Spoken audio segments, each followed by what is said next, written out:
Welcome back, everyone. We're diving into something today that you probably only think about when you're thirsty. Water. Yeah, good old H2O. It's one of those things we take for granted, right? You turn on the tap and clean, safe water comes out. Well, most of the time. Right, of course. And that's largely thanks to, the amazing progress in water treatment over the years. I mean, we've basically eliminated those historical waterborne illnesses that, used to be such a threat. Yeah, huge one for public health for sure. Absolutely. But as we were researching some recent studies, particularly out of Spain, Barcelona specifically, some interesting questions came up about, well, what else might be lurking in our water? Yeah, it's kind of like mission accomplished, Yeah, but there's always a but, isn't there? there is. And that's what makes this deep dive so fascinating. Our sources for this one, by the way, are from a Spanish language podcast on health and wellness.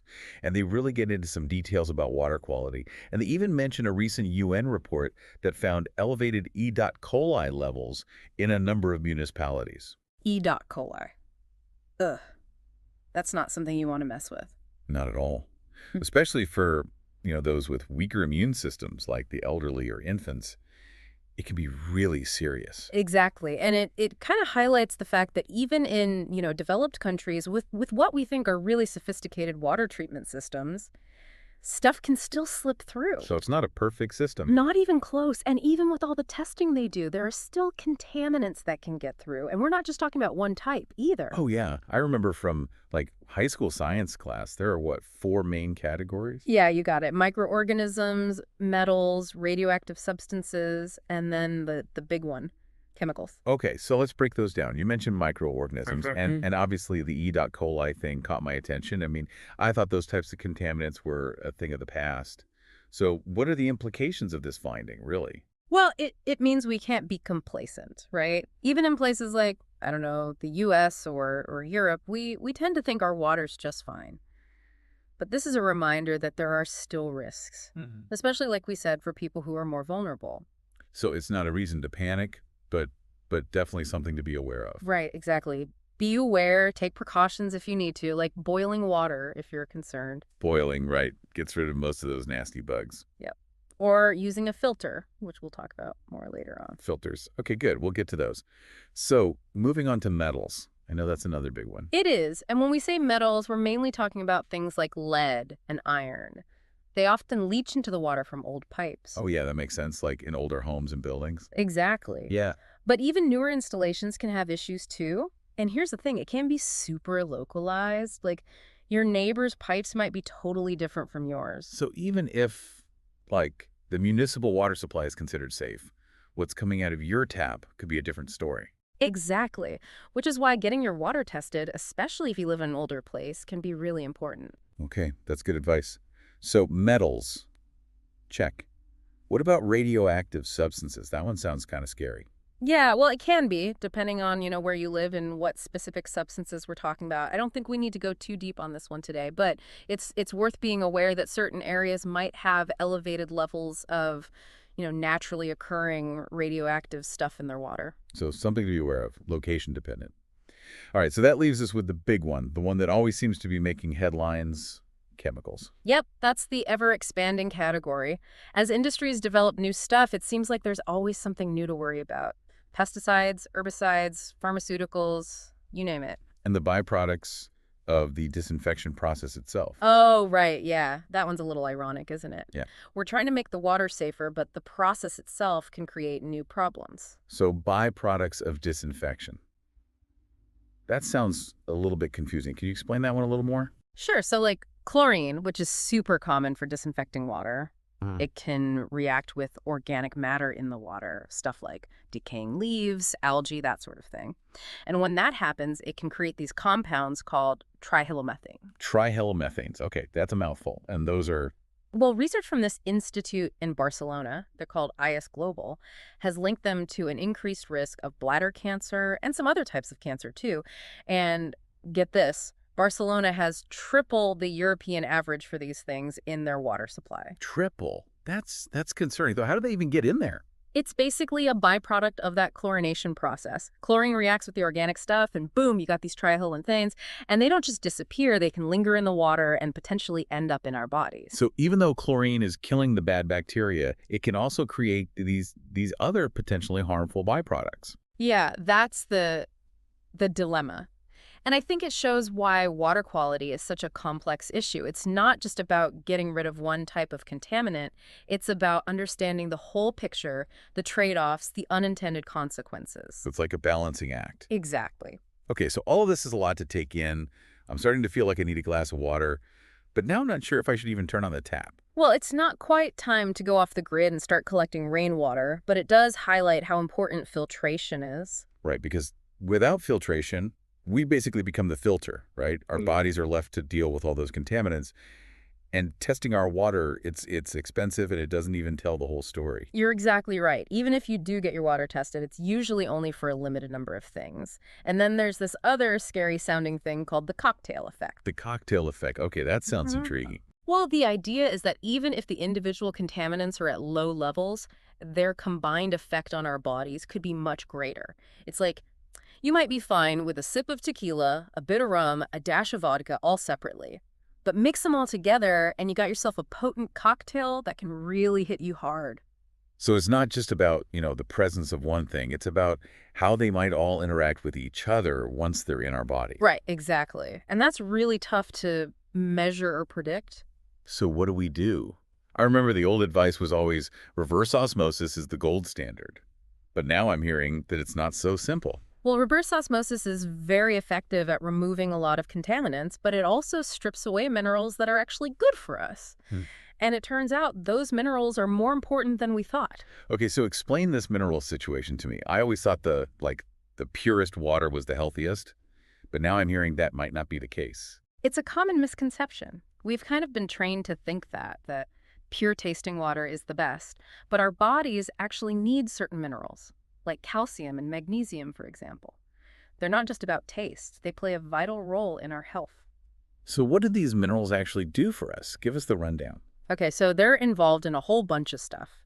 Everything from muscle function to nerve transmission, regulating blood pressure, building strong bones. I mean, the list goes on. So drinking water that's been stripped of these minerals could actually be bad for us. Potentially, yeah. Yeah. That's why it's so important to think about remineralization if you're using a reverse osmosis system. But before we get into all that, let's talk about another common source of water, bottled water. You mentioned earlier you thought it was the gold standard. Do you still feel that way? Honestly, after all this talk about trihalomethanes and the cocktail effect, I'm not so sure. Yeah, and you'd be right to be skeptical because, get this, the regulations for bottled water are often less strict than for tap water. Wait, really? So the water I'm paying extra for might actually be less regulated than what comes out of my tap. That seems backwards. It is kind of crazy. And on top of that, a recent study found that 8 out of 10 bottled water brands tested positive for BPA or other endocrine disruptors. Endocrine disruptors. Okay, new term. What are those? Basically, they're chemicals that can mess with your hormones, and that can lead to all sorts of health issues, everything from reproductive problems to developmental delays. So the chemicals we're trying to filter out of our tap water are ending up in the bottles we buy. What are we even doing? It's definitely ironic, isn't it? And it just highlights how important it is to be informed, to read labels, and to do your research. Research. Got it. So if bottled water isn't the answer, what about all this talk about seawater being the next big thing in hydration? I mean, with the state of our oceans, that seems a little counterintuitive. I get it. It does seem kind of odd. But it's important to remember that the seawater that's being used for drinking comes from really specific sources that are carefully selected and tested. Okay, that does make me feel a little better. But honestly, at this point, my head is spinning. It's like every time we peel back a layer of the water quality onion, there's another layer and then another. What's a thirsty person to do? I hear you. It can be overwhelming. But the good news is, you don't have to figure it all out overnight. This isn't about reaching some state of perfect water purity.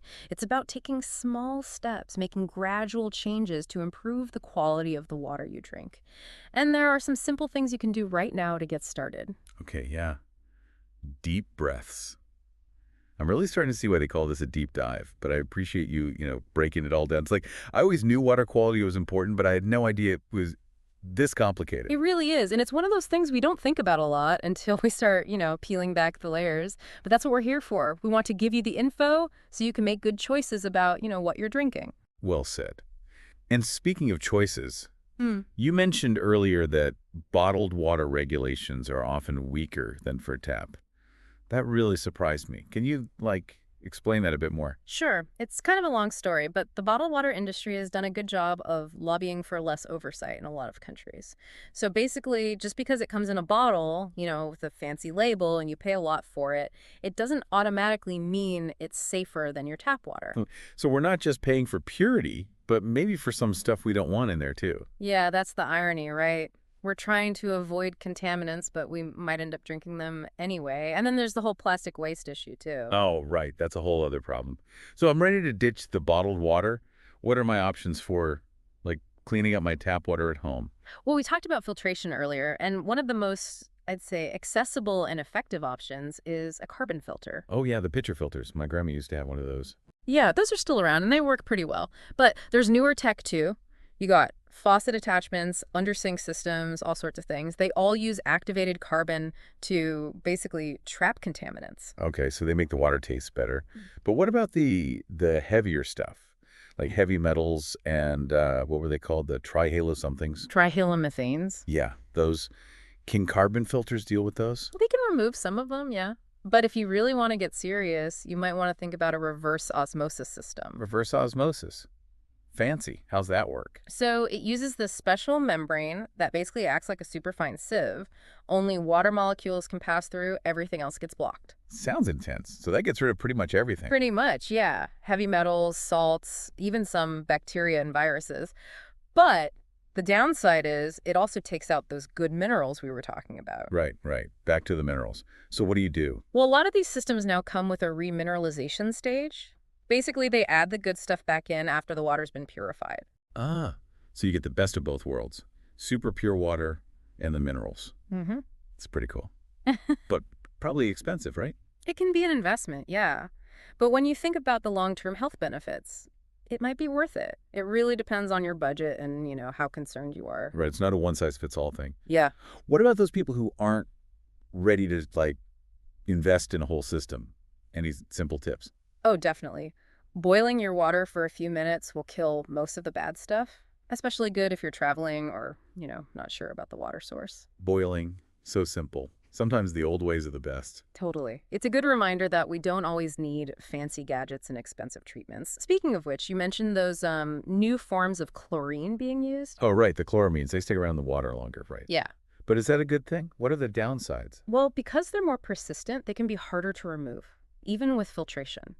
And, just like regular chlorine, they can react with organic matter and create those byproducts, like trihalomethanes. Ugh, so it's kind of catch-22, right? Yeah. We need chlorine to disinfect the water, but then the disinfection creates other potential problems. Yeah, that's the challenge. But water treatment is always evolving. Scientists are always looking for ways to, do it better and minimize the risks.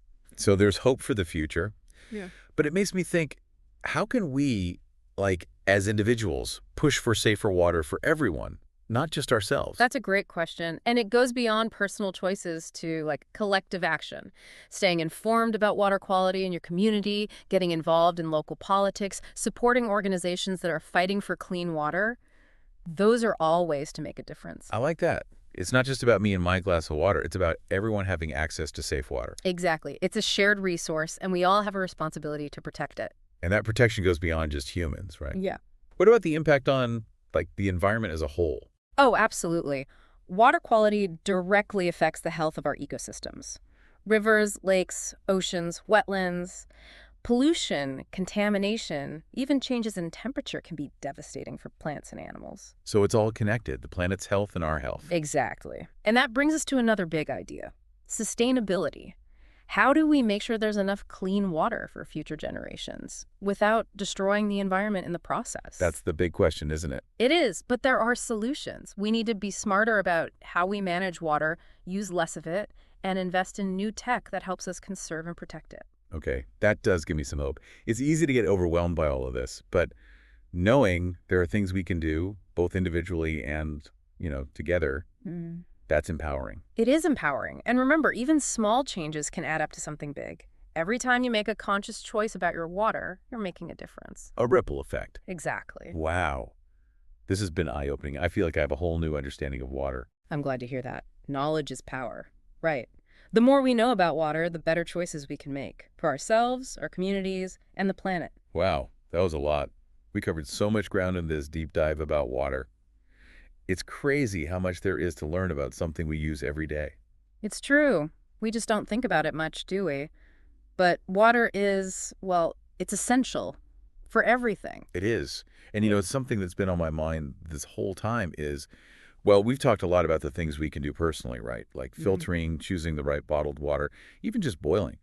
But what about the bigger picture? What about making sure everyone has access to clean water? Yeah, that's a huge issue. Access to clean water is, well, it should be a basic human right. And yet, millions of people around the world still don't have it. It's hard to think about, honestly. Yeah. And it makes me wonder what we can do beyond our own choices to help solve that problem. There are a lot of things, actually. On different levels, we can support those organizations that are working to get clean water to people in developing countries. We can push for stronger environmental laws.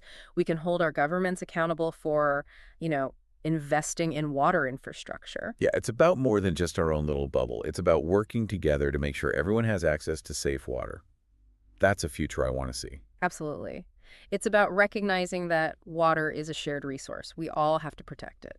And it's not just about humans, right? What about the impact of water quality on the environment, on everything? Right. The quality of our water has a direct impact on ecosystems. Rivers, lakes, oceans, all of it. Pollution, contamination, even the temperature of the water, all those things can have a big impact on plants and animals. It really is all connected, isn't it? The planet's health and our health. Exactly. And that leads to another big question. Sustainability. How do we ensure that there's enough clean water for, everyone in the future without destroying the planet along the way? That's a big one. It feels like we're always trying to find that balance between meeting our needs now and, well, making sure there's something left for the future. It's a tough challenge, but there are solutions out there. We need to find ways to manage water more sustainably, use less of it, and develop new technologies to help us conserve and protect it. Okay, that gives me hope. It's easy to feel kind of hopeless with all this, but knowing there are things we can do, that's good. It is. And remember, even small things can make a difference. When we think about our water choices, we're making a difference. It all adds up. It's like those ripples, right? You throw a pebble in the water and the ripples go out and out. Yeah, a ripple effect. Our choices have consequences for us and for the world around us. This has been amazing. I've learned so much, and I feel like I see water in a whole new way now. That's great to hear. Knowing more helps us make better choices, right? For ourselves, our communities, and the whole planet. Well said. And to all our listeners out there, thanks for joining us on this deep dive into the world of water.